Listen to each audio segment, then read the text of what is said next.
Welcome to the Leading with Purpose. Each episode is an exciting journey offering an exclusive opportunity to hear from Vermont's impactful leaders. Whether from the fields of business, government, or the nonprofit sectors, these leaders share their personal and professional experiences, unveiling the challenges and achievements that have shaped their paths. Leading with Purpose elevates itself by providing viewers with an insider's look at dynamic organizations that promote positive change throughout Vermont.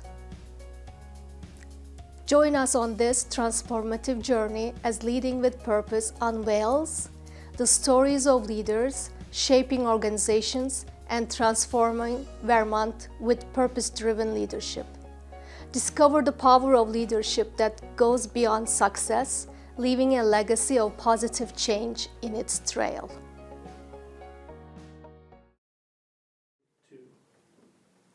Hi, we have Montpelier Alive Board Director, Katie Trautz, with us today. So thank you for coming to our show, Katie.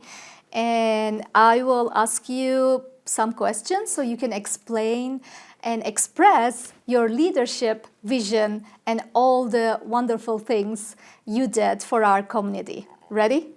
I'm ready, thank you. Great, welcome again. So Katie, can you provide a brief overview of your leadership journey and how it led you to where you are today? Sure, so growing up, I was actually a very shy child.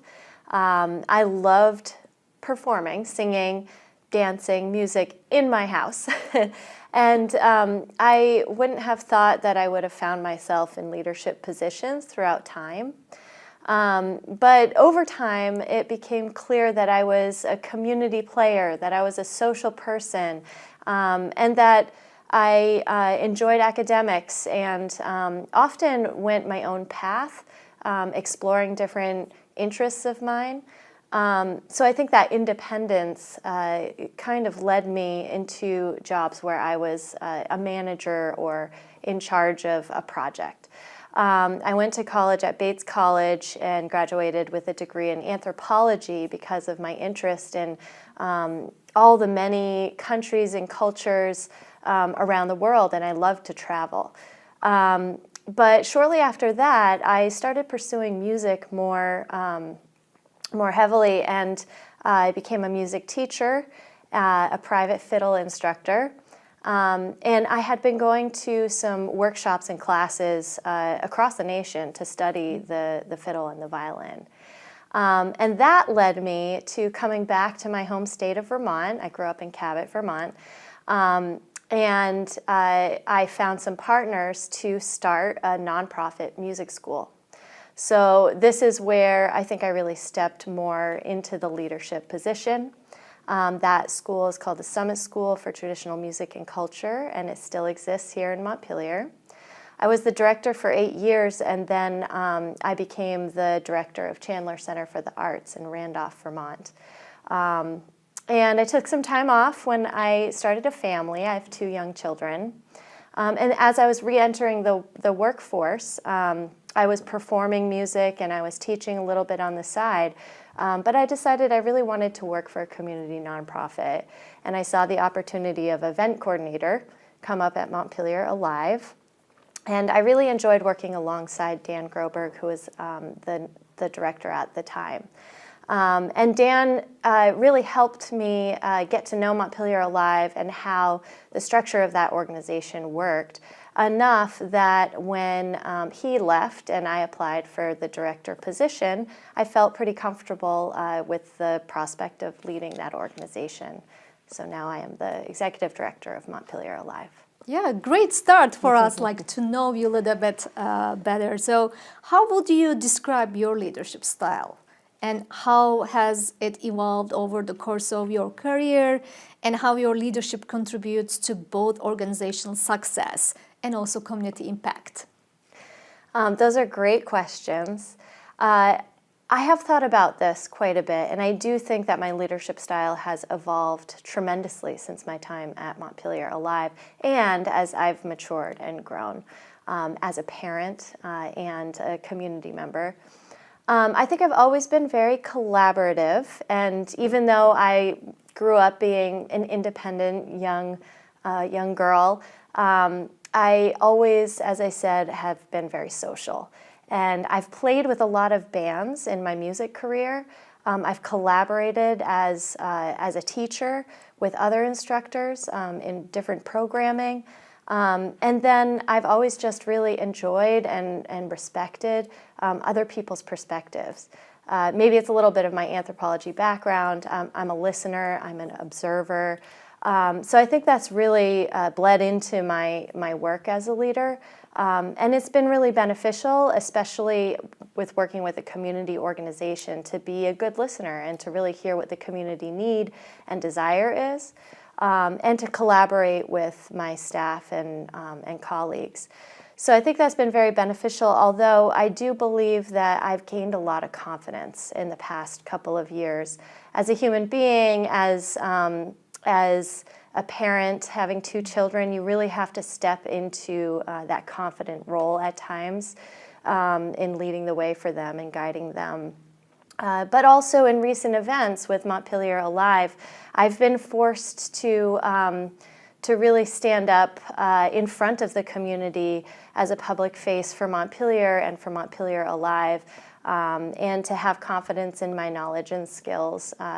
So it's evolved into maybe a stronger leadership position that I feel like I'm taking on now, and I continue to be a collaborator, a social person, a team player, but I also think I've developed this new confidence. Mm-hmm.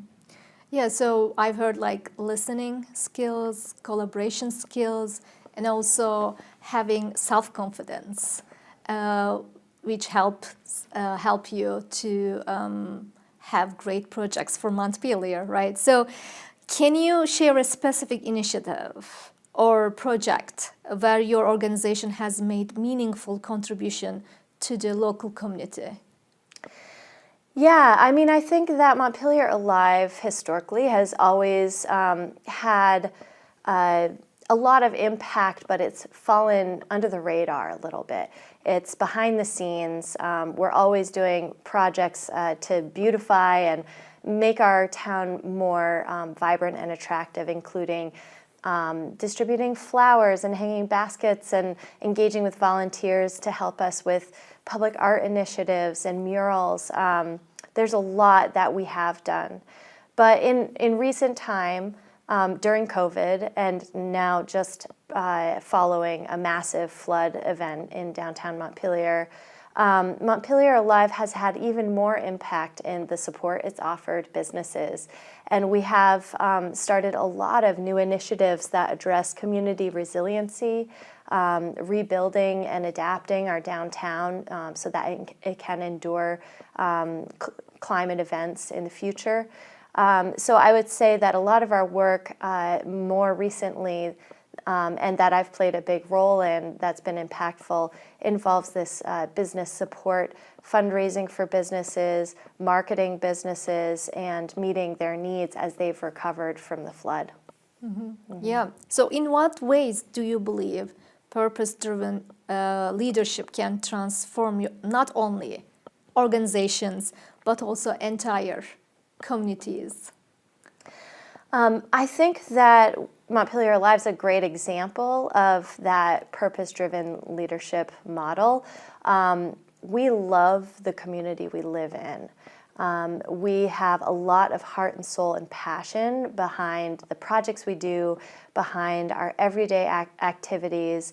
The people who work for Montpelier Alive are active community members who care a lot about their downtown. And that creates the most impact that we can have. Our investment in our community and our neighbors and our businesses is so strong.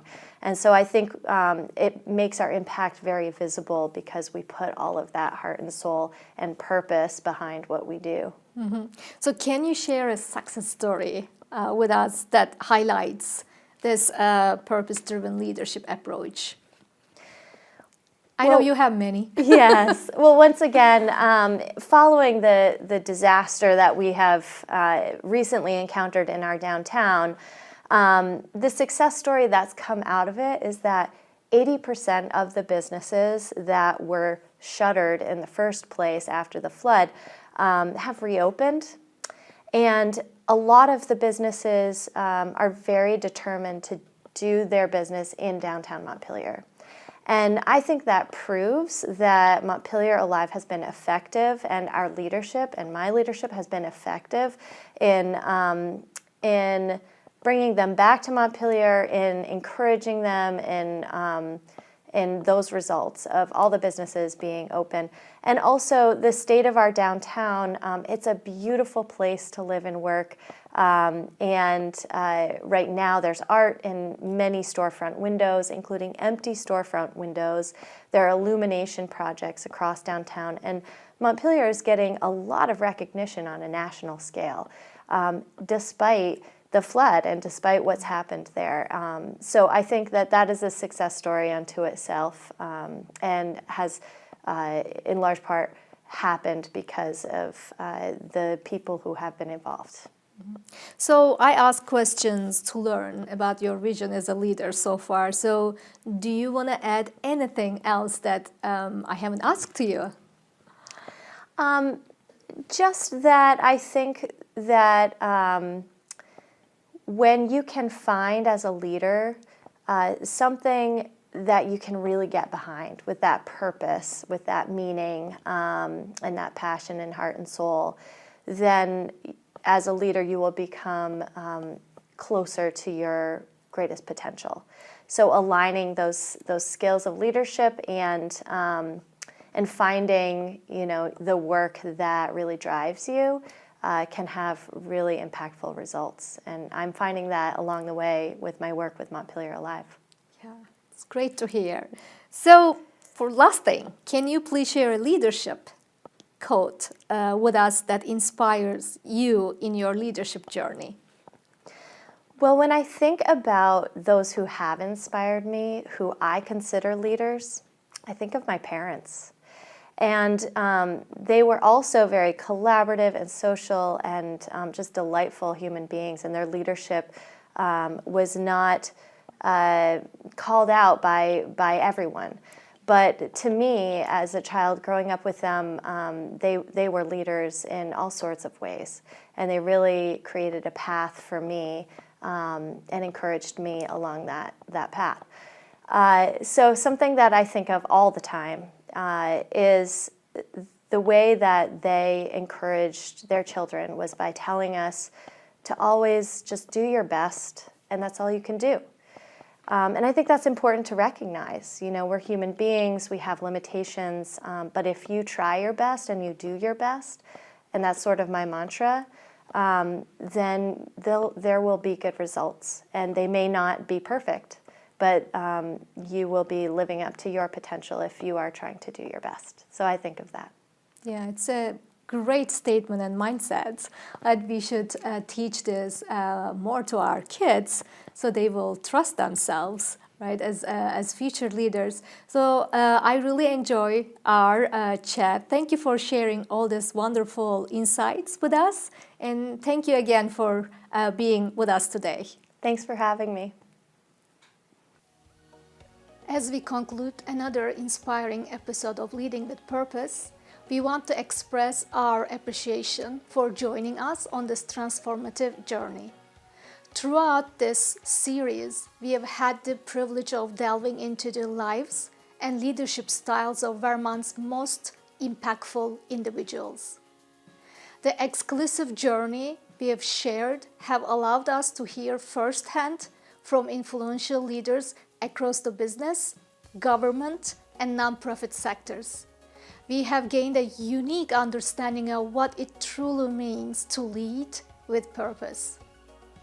The heart of Leading with Purpose lies in its commitment to showcasing leaders who are committed to giving back to their communities, demonstrating how leadership extends far beyond office walls. We hope you have been inspired by the generous actions of these extraordinary individuals, seeing firsthand how leadership can make a lasting impact on the community. We invite you to continue on this journey with us as Leading with Purpose explores the stories of leaders who are not only shaping their organizations but also transforming Vermont through purpose-driven leadership. Thank you for being a part of this inspiring community, and we look forward to sharing more impactful stories of leadership and purpose in the episodes to come.